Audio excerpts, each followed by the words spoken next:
너무나 답답하고 그리고 또 소름 끼치는 일이에요. 하지만 실제 결과는 정반대로 나타났습니다. 자신의 행위를 이제 합리화시켜버린 거죠. 있는 돈 없는 돈 퇴직금을 다 이 종교단체에 이제 준 겁니다.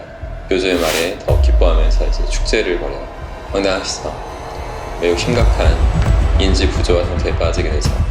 잘못된 믿음을 계속 연장하는 쪽을 선택하는 겁니다.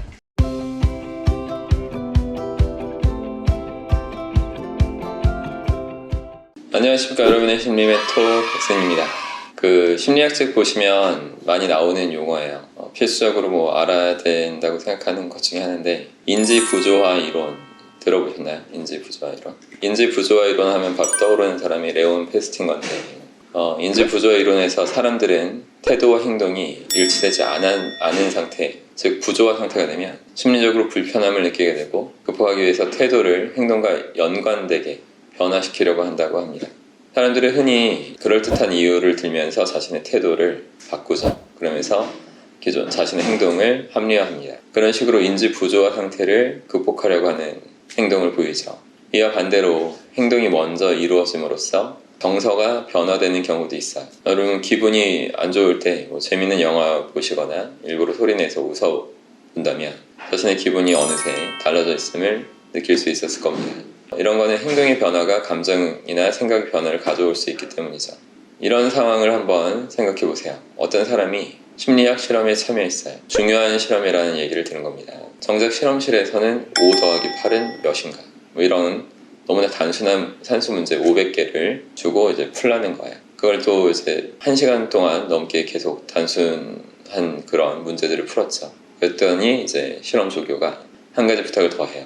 다른 실험자한테 이 실험이 매우 재미있었다라고 말해달라. 거짓말 해달라는 건데 시킨 대로 했더니 또 실험 참가비라면서 $1를 줘요.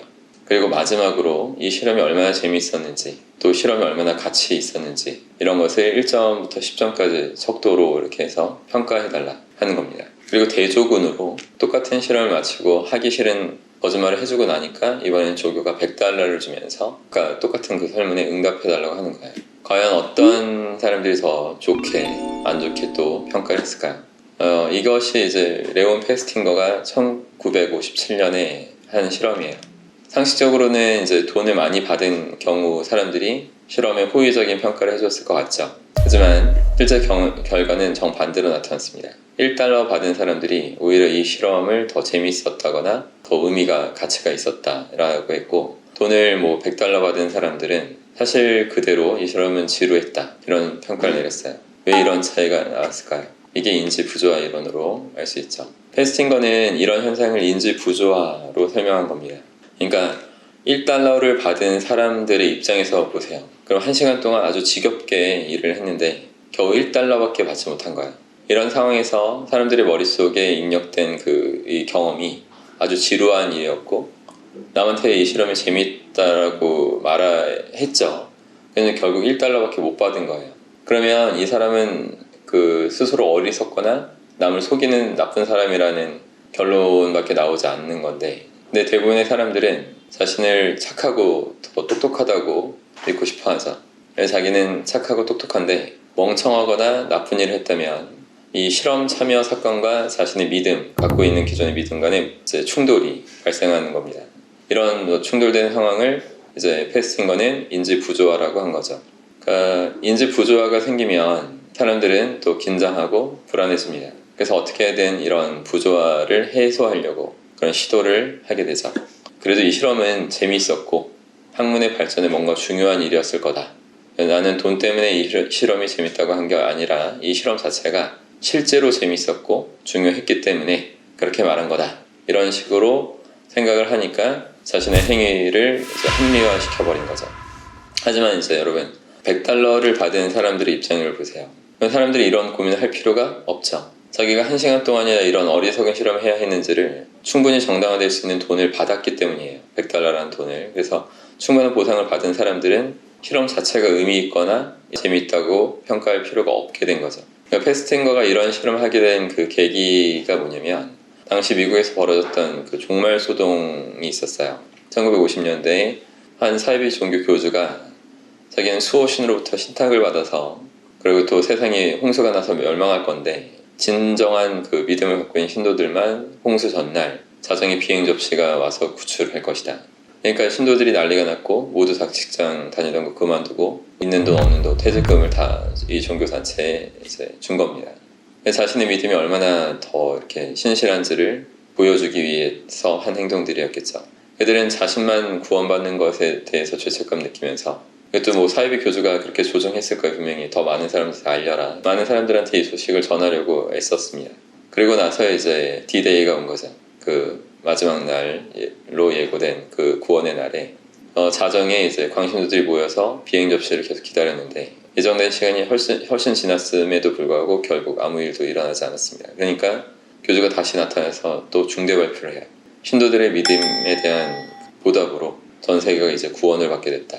그러니까 놀랍게도 현장에 모여있는 광신도들이 화를 내기는커녕 교주의 말에 더 기뻐하면서 이제 축제를 벌여요. 황당하시죠?